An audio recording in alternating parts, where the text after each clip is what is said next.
এরা তো মনে করেন ঘরে কোন ভিডিও বানা যেটা দিবেন ইটো হেদিন দিছে ওই শায়েক রে গুমটা মুলবি রে মাথার জরমালটা দিয়ে ভিডিও বানা মদ খায়া নামাজ মদ কালে উজু ভাঙ্গিনি আরে মদ কালে নাপাক হয়নি এ ফতোয়া দেখি মদ কালে নাপাক হয় না, তবে মদ খায়া যদি নেশা না হয় তাহলে নামাজে দাঁড়াইতে পারবো।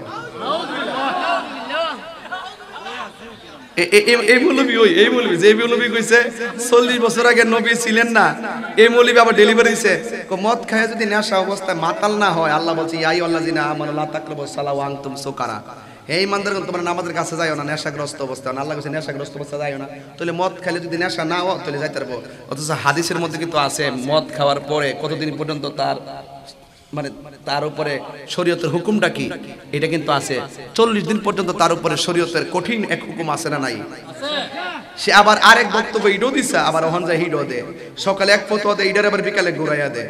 এরে যদি আপনি ফতোয়া দেন যে এই আরেকবারের ওয়াইফাই ব্যবহার করা যাবে কিনা, এইটা তো ফতোয়া দিব মানে যত ধরনের ফতোয়া আগে লিখা এইটা তো না না এটা তো মানুষের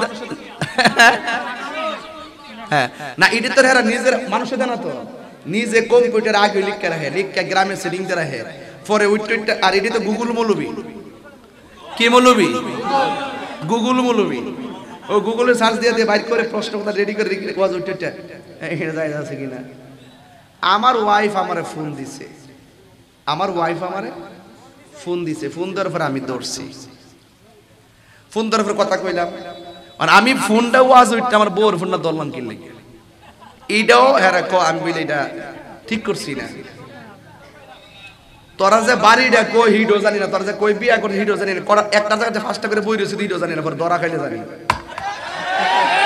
কথা কোন ঠিক না বেটি? কি করলে জানি?